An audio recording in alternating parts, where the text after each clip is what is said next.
ዲኔ ክሪአት መጊላ የመጊላ ማንበብ ህግ ትእዛዝ አፈጻጸም השליח ציבור צריך לברך ולקרות המגילה מעומד מפני כבוד הציבור. שליח ציבור ማለት የጸሎቱ መሪ የሆነው መጊላ ሲያነብ ቆሞ ማንበብ ነው ያለበት። ምክንያቱ ለምን ነው? የህዝቡ ተሳታፊዎች የጸሎት ክብር በዚህ አይነት መልክ መታየት አለበት። ግዴታ የመጊላ ማንበብ ሰው ቆሞ አይደለም ተቀምጦም ሊያነብ ይችላል። ግን የህዝቡ ጸሎት መሪ ስለሆነ ስለዚህ የህዝቡ ወይም የጸሎት ቤቱን ተሳታፊዎች በሙሉ ኃላፊነት ተቀባይ ስለሆነ ህዝቡን በዚህ አይነት ክብር እንዲደረግለት አለበት በተባለ ምክንያት ቆሞ ማንበብ ይገባዋል። יש נוהגים שכל הקהל הנמצא בבית הכנסת עומד על רגליו בשעת הברכות של המגילה, ואחר כך יושבים וקוראים המגילה. ויש נוהגים שהקהל יושב בין בשעת קריאת המגילה בין בברכותיה. እስካሁን የተማርነው በጸሎቱ መሪ በሆነው ነው የተማርነው። ህዝብ የጸሎቱ ተሳታፊዎች ወይም የመጊላት ኤስቴር ማንበብ ተሳታፊዎች የሆኑ እነሱሳ መቆም ነው ያለባቸው ወይም ተቀምጠው መጊላ ሲነበብ ነው ያለባቸው በሚለውን ጥያቄ ሁለት መንገድ እንዳለን ከዚህ እንማራለን። አንደኛ መንገድ ምናገኘው በቤተ ክህነት በጸሎት ቤት ያሉትን በሙሉ በረከት የመጊላ ሲባረክ በመጀመሪያ ሲነበብ 3 ብራኪዎች በበነገታ 2 ብራኪዎች በሚነበብበት ወይም በሚባረክበትን ጊዜ መቆም አለባቸው የሚሉ እንዳለ ይታወቃል። ሁለተኛ አይነት መንገድ ደግሞ በበረከትም ሆነ በሚነበብበትን መጊላ ሆነ ተቀምጠው እንዲሰሙ ነው ያለባቸው። ስለዚህ በየቦታው እንደ ልማዱ እንደ አስተማሪዎች ሃይማኖት የሚመሩትንም መፈጸም እንዳለበት ነው።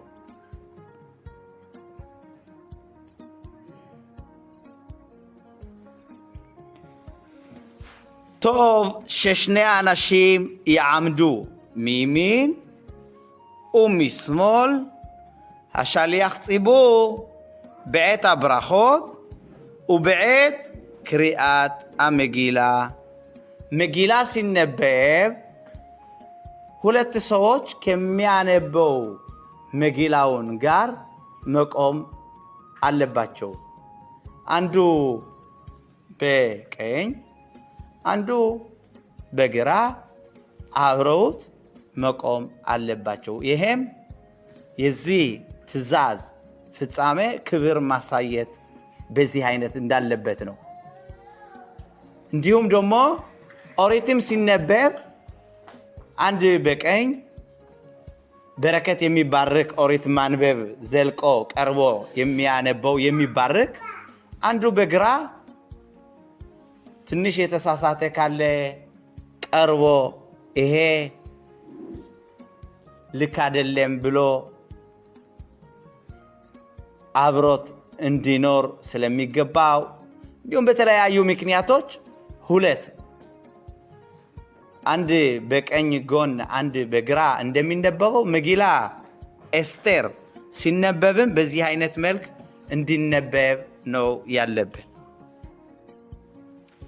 ኦሪት ሲነበብ ኦሪት የሚያነበውን ሰው ወይም ኦሪትን ቀርቦ የሚባርክን ሰው ኦሪት በእጁ መንካት ክልክል ነው። ስለዚህ ይህንን በተመለከተ መጊላ ሲነበብ መጊላ ወይም ኤስቴር ንባብም በእጅ መንካት ይቻላልን ወይም አይቻልን የሚለውን ትምህርታችን ይቀጥላል። יש אומרים שכשם שאסור לאחוז ספר תורה בלי מטפחת, כן אסור לאחוז מגילת אסתר בלי מטפחת.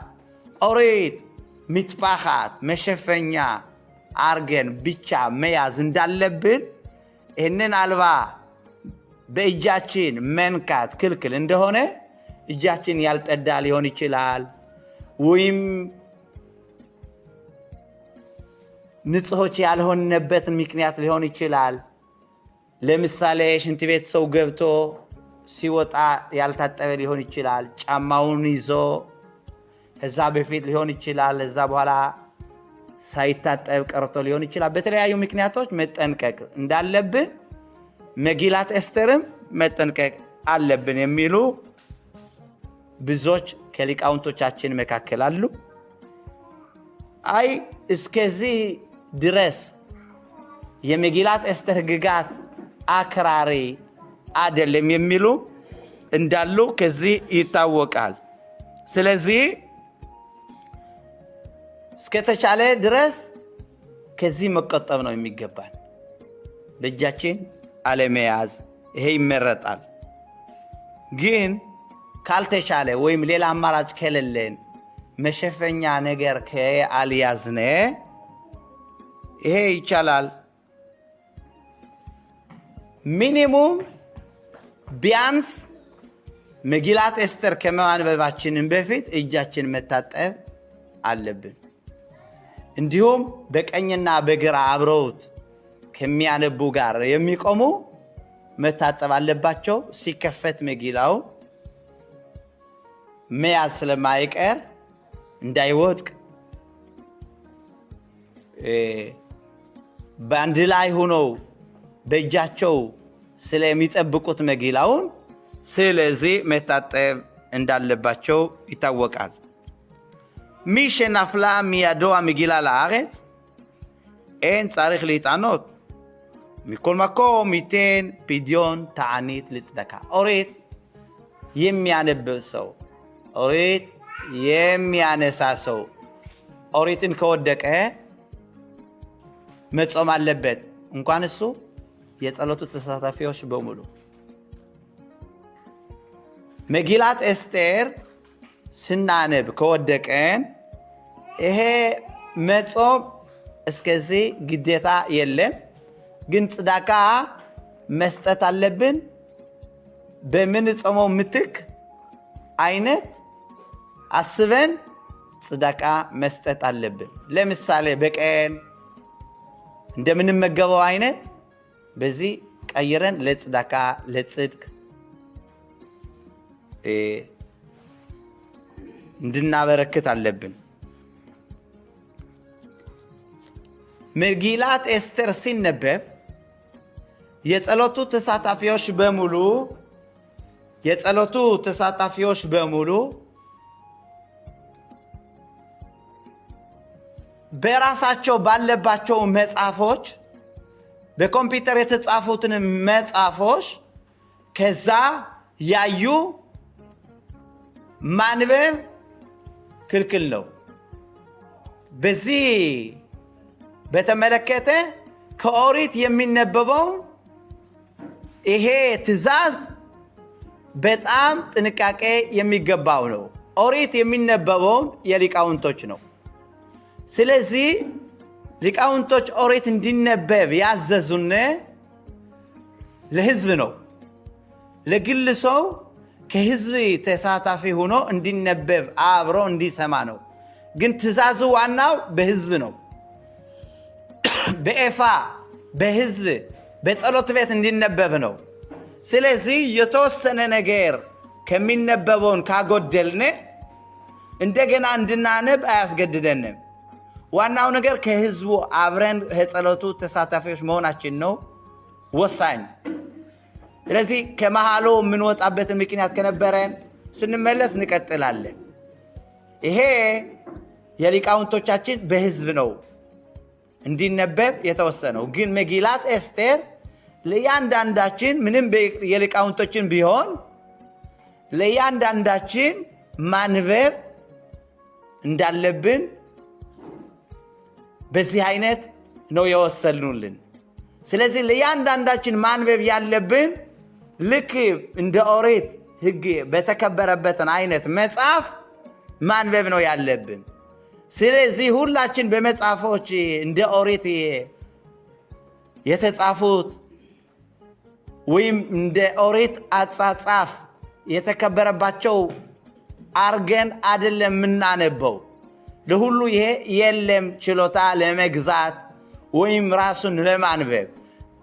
ይሄ መጽሐፎችን የምናነባቸው አብረን ከኻዛን ወይም ከጸሎቱ መሪ ተሳታፊዎች ለመሆን እንድንከታተል ነው እንጂ ራሳችን ማንበብ ከዚህ ባለን ጽሑፍ አይቻልም።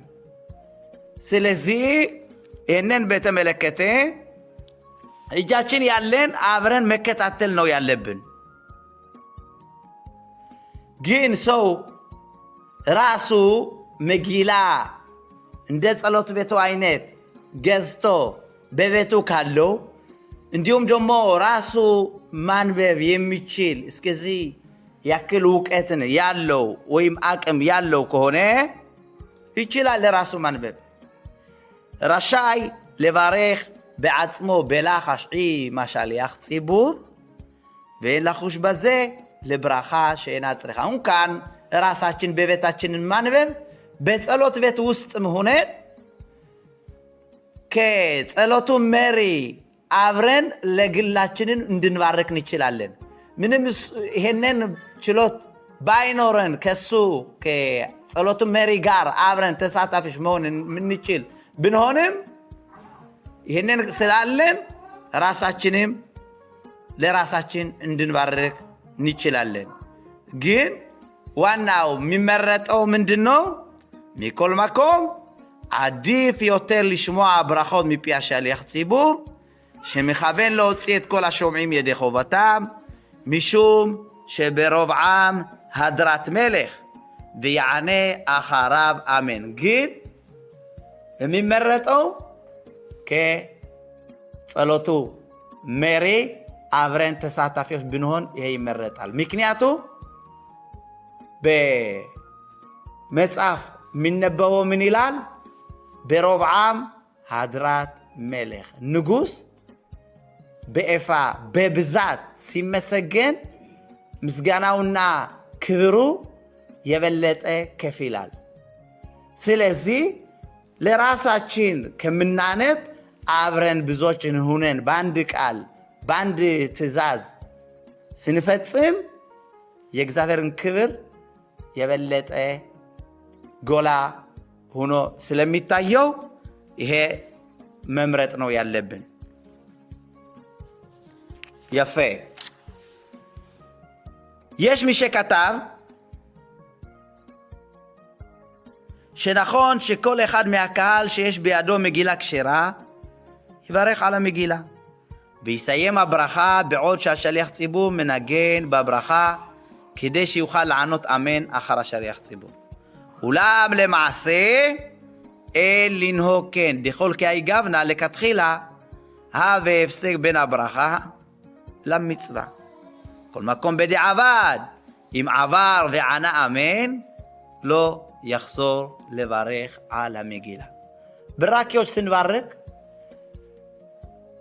ወዲያው ከባረክነ ወደ ተግባር አፈጻጸም ማለፍ ነው ያለብን። ለምሳሌ የሆነ ምግብ ስንመገብ፣ ፍሬ ስንበላ፣ መጠጥ ስንጠጣ እንድንባረክ አለብን። ከባረክነ በኋላ ወዲያው መፈጸም ነው ያለብን እንጂ ከመሃሉ ሌላ መነጋገር፣ ሌላ ስራ መስራት ባንነጋገርም ማቋረጥ ከመሃል ክልክል ነው። ይሄ የበረከቱን ክብር ያሳንሳል፣ በረከቱ ለዚህ እንደሆነ ትስስር የሌለው ያደርገዋል። ስለዚህ ማቋረጥ ክልክል ነው።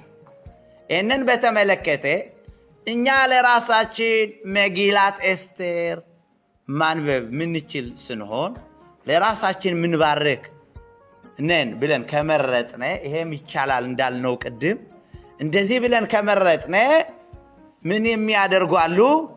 መጀመሪያ ራሳቸው አስቀድሞ ይባርካሉ። እዛ በኋላ ራሳቸውን አስቀድሞ በረከቱን አብቅተው የጸሎቱ መሪ በረከት በኋላ እንዲሰሙ ያደርጋሉና የጸሎቱ መሪ በረከትን ሲሰሙ አሜን ለማለት ነው። ይሄ ይቻላል ወይም አይቻልም የሚለውን ጥያቄ ይሄ መምረጥ ያለብን ይሄንን ማድረግ መቆጠብ ነው። አብረን ከጸሎቱ መሪ እንድንባረክ ይሄም ከፈለግነ አብረን ከሱ ጋር ምክንያቱ ከማሉ እኛ አስቀድመን በረከቱን አስቀድመን ካበቃን የጸሎቱ መሪ በረከትን ስንሰማ አሜን ስንል የኛ በረከትና የፍጻሜው ማቋረጥ ከመሃል ፈጥረናል ማለት ነው። ስለዚህ ከዚህ እንድንቆጠብ አለብን። ኮዴማ ክሪያ መጊላት ኤስቴር ከሚነበበውን ጊዜ ሰዓት በፊት ዮማ አሻሊያኽ ציבור የጸሎቱ መሪ ለህዝቡ የጸሎትን ተሳታፊዎች እንደዚህ ብሎ ማሳወቅ አለበት፣ መናገር አለበት።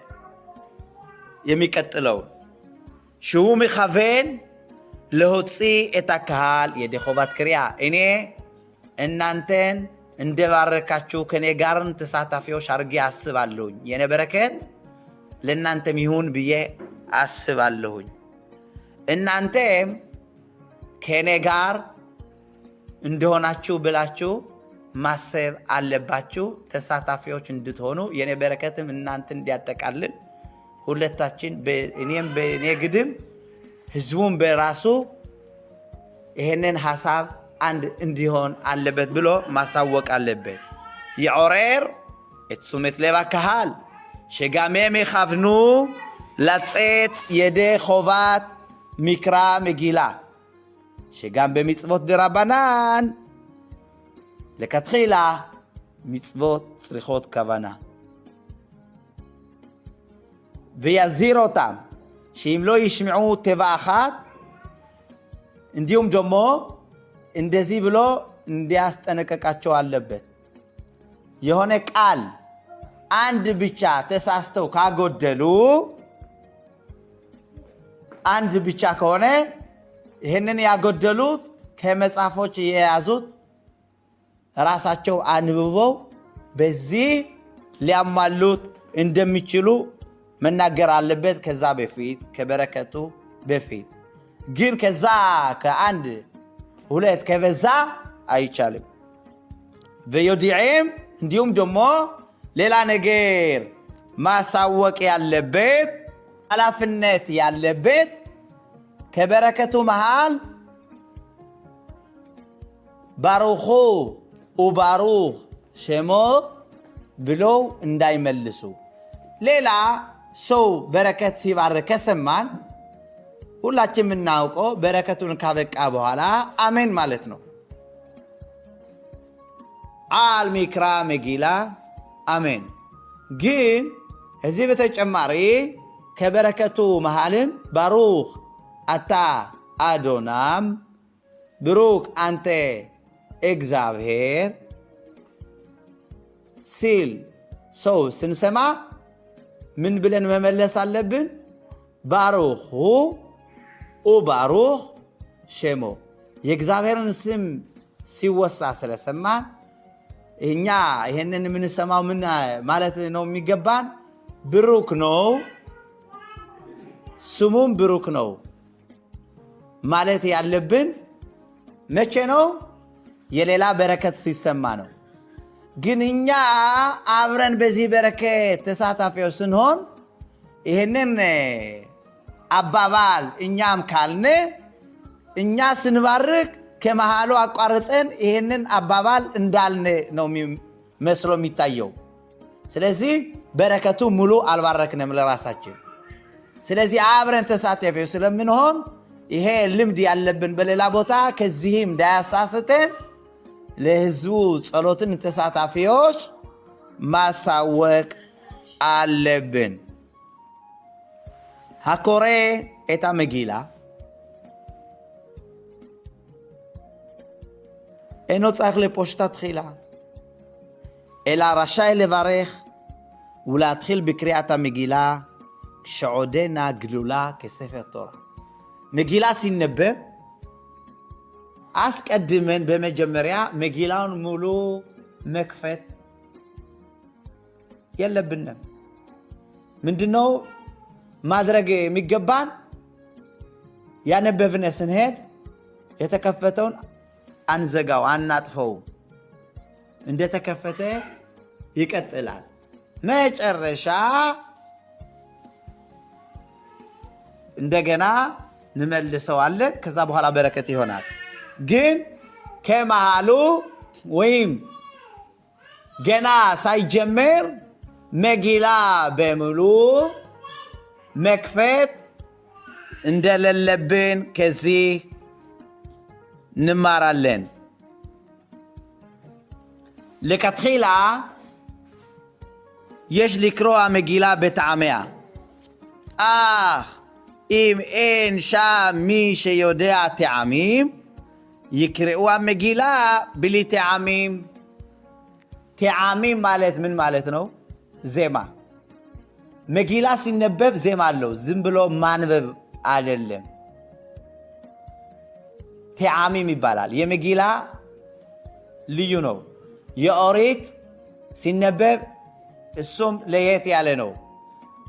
እንዲሁም ዳዊት ተሂሊም ሲነበብ ልዩነት አለበት። ሺር አሺሪም የንጉሠ ሰሎሞንም ሲነበብ ይለያያል። ስለዚህ የመጊላት ኤስቴር ወይም የሀፍታራ የተለያየ ነው። ሰው የመጊላት ኤስቴር አይነት እንዴት እንደሚነበብ የሚያውቅ የሆነውን በሚገባው መልክ አይነት ዜማ እንዲነበብ አድርጎ ማክበር ነው ያለበት። ግን ካልተቻለ እንደ ኦሪት እስከዚህ አያስገድድም። ኦሪት በጣም በዚህ ትእዛዝ ሁሉ ይጠነቀቃል፣ ሁሉ ትኩረት የሚያደርግበት ነው። ግን በመጊላ እስከ ድረስ እንዳልሆነ የተማርነን።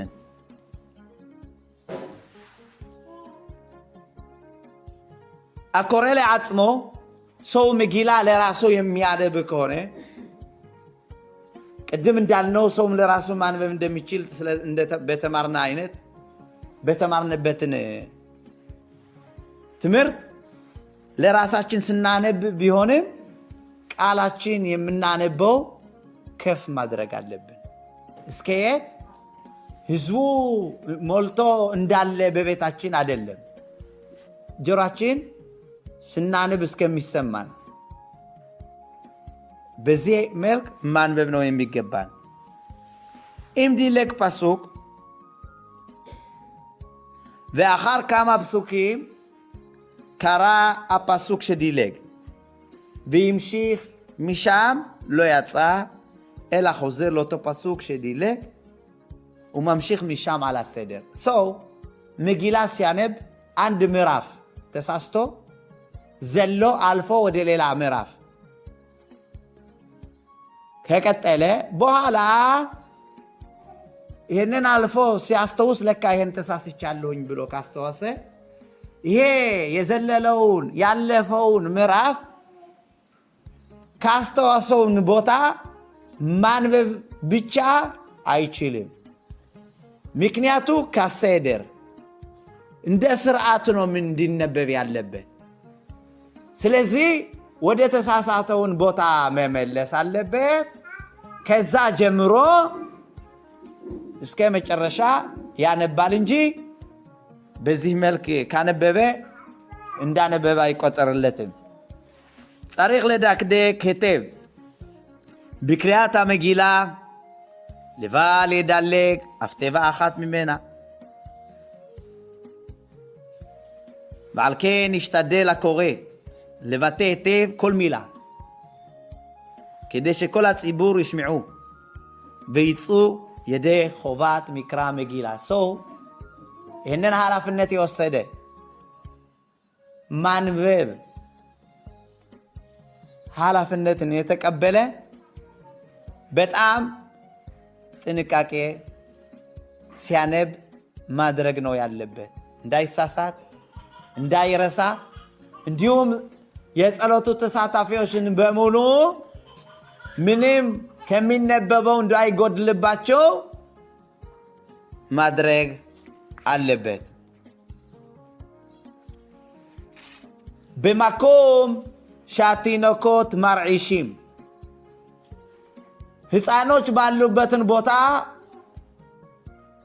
የሚያንጫጩ ብዙ እንዲሰማ ጸሎቱ የሚያስችሉ የሚረብሹ ሲሆኑ በተለይ ሃማን በሚባልበትን ጊዜ በዛ ሰዓት ሰው ጸሎቱ ምን እንደሚጸለይ ምን እንደሚነበብ ለመስማት የሚያከብዱ ከሆነ ይሄ መጊላ የሚያነበውን ኃላፊነት የተቀበለው ምንድነው ማድረግ ያለበት? መቆየት አለበት 3-4 ደቂቃ። ለምን? የጸሎቱ ተሳታፊዎችም ይሄንን እንዳይአልፍባቸው።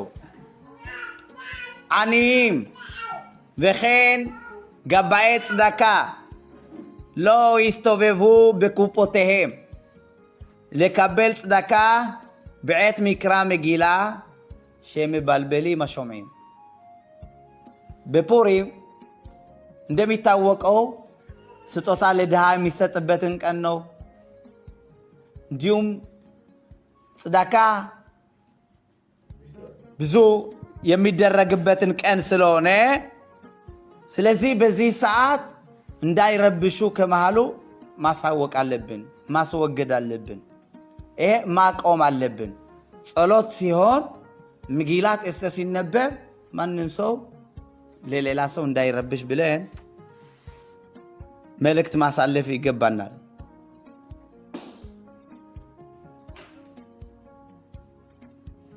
מי שאוחז בידו מגילה שאינה כשרה, ቅድም እንዳልነው የምናነብበትን መጽሐፍ ልክ እንደ ኦሪት አይነት የተጻፈውን መጽሐፍ ካልሆነ በዛ መጽሐፍ ማንበብ አንችልም። በአይናችን ብቻ መከታተል ነው ያለብን። ቅድም እንዳልነው መጊላ ሲነበብ እንደ ኦሪት የማንበብ መልክ የተለያየ ነው። አሽኬናዚም የተባሉት የሚያነቡትን አይነት ይለያያል፣ ስፋራዲም ይለያያል። እኛ ስፋራዲም የሆን ነው በጸሎት ቤት የአሽኬናዚም የተባሉት ህዝበ እስራኤል አብረን ከጸለነ ለእኛም እነሱ የሚያነቡትን እንዳነበብነ እንዲቆጠር ያደርጋል። ወይም በስፋራዲም ብቻ ነው ማንበብ ያለብን? ይሄ ይቻላል። እኛ እንዳነበብነ እንደሚቆጠርልን እንዲሁም እነሱ እኛ ከጸለዩ እንዳነበቡ እንደሚቆጠርላቸው ከዚህ እንማራለን። ምክንያቱ አንድ ህዝበ እስራኤል ነን። ስለዚህ ይሄ አይለየንም።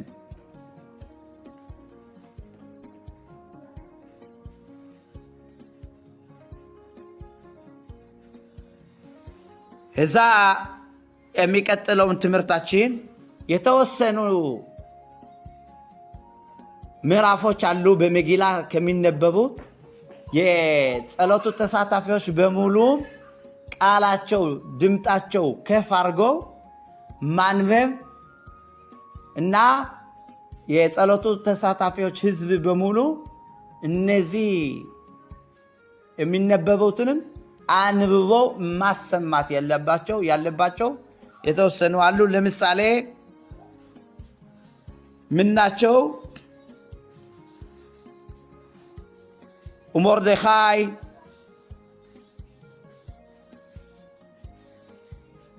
יצא בלבוש מלכות, תחרת וכו' እንደዚህ የተመሳሰሉት አሉ። ስለዚህ እዚህ ስናነብ ለምሳሌ ምልክት እናደርጋለን። በዛ ሰዓት የጸሎቱ ወይም የዚህ ስርዓት በረከት የሚነበበውን ተሳታፊዎች በሙሉ ማንበብ ያለብን። እንዲሁም ሌላ መማር ያለብን የሃማን ስንት ልጆች ነበሩት? 10 ስማቸው በሚነበብ ሰዓት በሚነበብ ጊዜ የመጊላ ማንበብ ኃላፊነት ያለበት ከመሃሉ እንዲያተነፍስ የለበትም። በአንድ ጊዜ ነው ማለት ያለበት። ይሄ ይታወቃል። ግን ይህንን የሚታወቀው የጸሎቱ መሪ ለሆነው ነው እንጂ ህዝቡ በሙሉ ተሳታፊ በዚህ አይነት መልክ እንዲያነብ አያስገድደው እና በአምላክ እርዳታ የሚነበበው በዚህ ዓመት ሐሙስ ማታ፣ በበነገታው ዓርብ ማልዳ። በዚህ ዓመት እኛ ወይም እንደኛ የሆኑት የተመሳሰሉት ከተማዎች ብቻ አይደለም፣ ያልተከበቡትን ከተማዎች ብቻ አይደለም፣ አጥር ያልነበረባቸው በኢያሱ ዘመን ብቻ አይደሉም። ኢየሩሳሌምና ሹሻን እንዲሁም ሌላዎች ከተማዎች እነሱን የሚመስሉት በሐሙስ ነው የሚያነቡ። መልካም